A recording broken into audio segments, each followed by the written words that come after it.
Assalamualaikum warahmatullahi wabarakatuh. Selamat pagi semuanya. Kami dari kelompok 2 akan menjelaskan salah satu materi terkait ilmu pengantar manajemen. Tapi sebelum itu, izinkan saya memperkenalkan diri saya beserta teman-teman saya.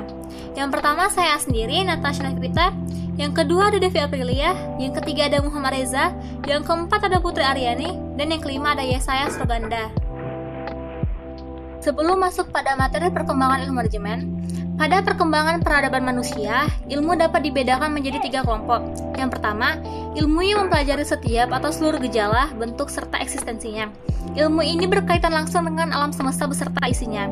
Secara universal, ilmu ini bersifat tetap, tidak dapat dipisahkan oleh ruang dan waktu. Ilmu ini disebut dengan ilmu eksakta. Contohnya, fisika, kimia, biologi, dan sebagainya. 2. Ilmu yang mempelajari seluruh gejala manusia dan eksistensinya. Ilmu ini berkaitan langsung dengan aspek kehidupan manusia yang ada di dalam masyarakat. Ilmu ini disebut dengan ilmu sosial atau non-eksakta. Contohnya, ekonomi, politik, sosiologi, psikologi, dan sebagainya. Yang ketiga, ilmu humaniora, yaitu kumpulan ilmu pengetahuan yang erat hubungannya dengan seni. Contohnya, seni tari, seni lukis, seni drama, dan sebagainya. Ilmu manajemen merupakan suatu kumpulan disiplin ilmu sosial yang mempelajari serta melihat manajemen dalam sebuah perusahaan sebagai fenomena dalam masyarakat modern, yang dimana fenomena ini terjadi akibat adanya perubahan atau globalisasi yang merupakan suatu gejala sosial yang membawa perubahan terhadap perusahaan. Pada awal mula perkembangan ilmu manajemen, dikatakan bahwa ilmu manajemen merupakan salah satu disiplin ilmu sosial.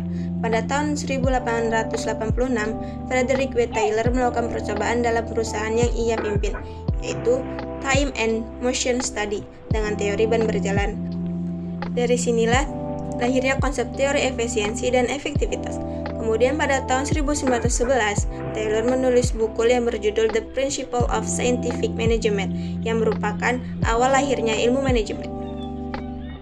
Ilmu manajemen merupakan ilmu pengetahuan yang memiliki 4 ciri khusus, yaitu yang pertama, adanya kelompok yang terdiri dari 2 orang atau lebih. Yang kedua, adanya kerjasama. Yang ketiga, adanya kegiatan. Dan yang keempat, adanya tujuan. Dalam perkembangannya, ilmu manajemen sulit untuk didefinisikan karena tidak ada definisi yang diterima secara universal dan menyeluruh. Menurut Mary Parker Phillips, manajemen adalah suatu seni dalam mengerjakan pekerjaan melalui orang lain. Dari definisi tersebut mengandung arti bahwa seorang manajer untuk mencapai sebuah tujuan organisasi melalui pengetahuan orang lain untuk melaksanakan berbagai tugas demi mencapai tujuan perusahaan. Stoner mengemukakan bahwa manajemen merupakan suatu definisi yang lebih kompleks dari suatu ilmu, yaitu sebagai berikut. Manajemen adalah suatu proses perencanaan, pengorganisasian, pengarahan, dan penguasaan usaha-usaha para anggota organisasi dan penggunaan sumber daya organisasi lainnya agar mencapai tujuan organisasi yang telah ditetapkan. Dari pengertian dan definisi yang diuraikan di atas dapat disimpulkan bahwa pada dasarnya manajemen merupakan suatu kerjasama dengan orang-orang dalam organisasi untuk menentukan, menginterpretasikan, dan mencapai tujuan-tujuan organisasi dengan melaksanakan fungsi-fungsi manajemen antara lain perencanaan atau planning, pengorganisasian atau organizing, pengarahan atau executing, dan pengawasan atau controlling. Aliran klasik manajemen yang muncul pada abad ke-19 dan awal abad ke-20 yang mengutamakan pendekatan rasional dan ilmiah terhadap ilmu manajemen serta berupaya menjadikan organisasi sebagai mesin kerja yang efisien. Berbagai persoalan baru serta perkembangan organisasi-organisasi besar dan kompleks ini menuntut suatu pendekatan baru untuk mengorganisasikan dan mengontrol serta subspesies manusia ekonomi baru, yakni manajer profesional. Aliran ini mempunyai 3 kajian yang masing-masing memiliki penekanan yang berbeda: manajemen ilmiah, organisasi birokratis, dan prinsip administrasi. A. Manajemen ilmiah. Scientific management menekankan pekerjaan dan praktik manajemen yang berbasis ilmiah sebagai cara untuk meningkatkan efisiensi dan produktivitas pekerja. B. Organisasi birokratis. Bureaucratic organization, suatu bagian dari perspektif klasik, adalah sebuah pendekatan sistematis yang berkembang di Eropa dan memandang organisasi sebagai suatu keseluruhan. C. Prinsip-prinsip administrasi atau administrative principle yang mengutamakan keseluruhan organisasi. Keseluruhan perspektif klasik sebagai pendekatan sebagai manajemen sangat berpengaruh dan melengkapi organisasi dengan kemampuan dasar penting untuk mencapai produktivitas yang tinggi dan memerlukan karyawan secara. Aliran humanistik. Aliran humanistik merupakan aliran manajemen yang muncul menjelang abad ke-19 dan menekankan pentingnya memahami perilaku, kebutuhan, dan sikap manusia di tempat kerja. 3 kajian aliran humanistik yaitu gerakan hubungan manusia, perspektif sumber daya manusia, dan pendekatan ilmu perilaku. Yang pertama, gerakan hubungan manusia. Dasarkan pada pemikiran bahwa kontrol paling efektif berasal dari dalam individu pekerja, bukan dari kontrol ketat atau otoriter. Pemikiran ini mengakui dan mensponsori langsung tekanan-tekanan sosial demi memperlakukan pekerja dengan baik. 2. Perspektif sumber daya manusia.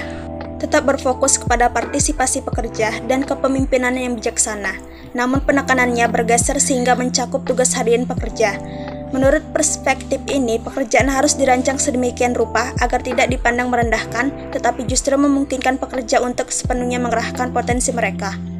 3. Pendekatan ilmu perilaku, menggunakan metode ilmiah dan memanfaatkan sosiologi, psikologi, antropologi, ekonomi, serta disiplin ilmu lain untuk mengembangkan teori mengenai perilaku dan interaksi manusia dalam konteks organisasi. Pendekatan ini dapat ditemui di hampir semua organisasi.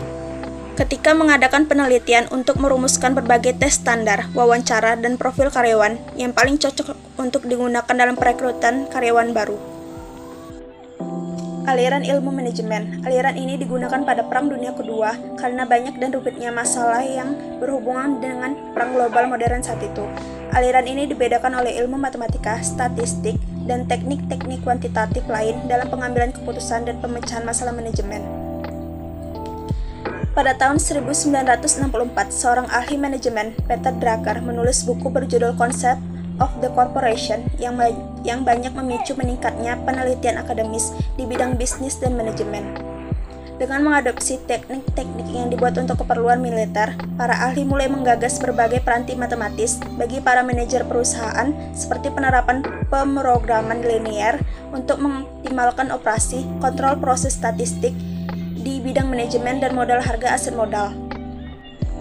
3 bagian dari aliran ilmu manajemen yaitu 1. Penelitian operasi berkembang dari kelompok-kelompok militer di Perang Dunia Kedua. Bidang ini terdiri atas pembuatan modal matematika dan penerapan teknik-teknik kuantitatif lain untuk memecahkan masalah manajerial. Kedua, manajemen operasi adalah bidang manajemen yang berspesialisasi dalam produksi, fisik, barang atau jasa. Beberapa metode yang lazim dipakai adalah perkiraan, permodelan, inventory, pemrograman linear dan non-linear, teori antrian, penjadwalan, simulasi, dan analisis impas. 3. Teknik informasi merupakan bagian dari perspektif ilmu manajemen yang banyak tercermin dalam sistem informasi manajemen. Sistem ini dirancang untuk memberikan informasi yang relevan bagi para manajer secara cepat dan hemat. Ketiga, aliran manajemen yang telah diuraikan di atas ternyata sampai sekarang berkembang terus. Aliran hubungan manusiawi dan ilmu manajemen memberikan pendekatan yang penting dalam meneliti, menganalisis dan memecahkan masalah-masalah manajemen. Demikian pula aliran klasik yang telah berkembang ke arah pemanfaatan hasil-hasil penelitian dari aliran lain dan terus tumbuh menjadi pendekatan baru yang disebut pendekatan sistem dan kontingensi. Ada 4 untuk mengetahui dan mempelajari perkembangan ilmu manajemen, yaitu akan saya jelaskan. Yang pertama, membentuk pandangan kita mengenai organisasi. Mempelajari teori manajemen juga memberi petunjuk kepada kita di mana kita mendapatkan beberapa ide mengenai organisasi dan manusia di dalamnya. Yang kedua, membuat kita sadar mengenai lingkungan usaha. Mempelajari berbagai teori manajemen berdasarkan perkembangan, kita dapat memahami bahwa setiap teori adalah karena berdasarkan lingkungan, yaitu ekonomi, sosial, politik, dan pengaruh teknologi yang dirasakan pada waktu dan tempat terjadinya peristiwa tertentu. Pengetahuan ini membantu setiap orang untuk memahami apa sebabnya teori tertentu cocok terhadap keadaan yang berbeda. 3. Mengarahkan terhadap keputusan manajemen.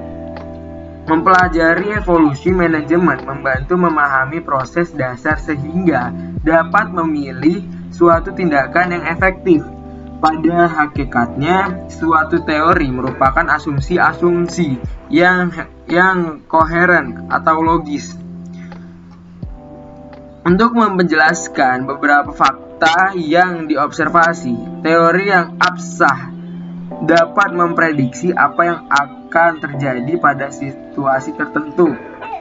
Dengan adanya pengetahuan ini, kita bisa menerapkan teori manajemen yang berbeda-beda terhadap situasi yang berbeda. 4. Merupakan sumber ide baru. Mempelajari perkembangan teori manajemen memungkinkan kita pada suatu kesempatan mengambil pandangan yang berada dari suatu setiap hari. Terima kasih karena sudah mendengarkan materi penjelasan dari kami. Mudah-mudahan teman-teman semua bisa memahaminya. Akhir kata, saya tutup video pembelajaran kali ini. Assalamualaikum warahmatullahi wabarakatuh dan selamat pagi.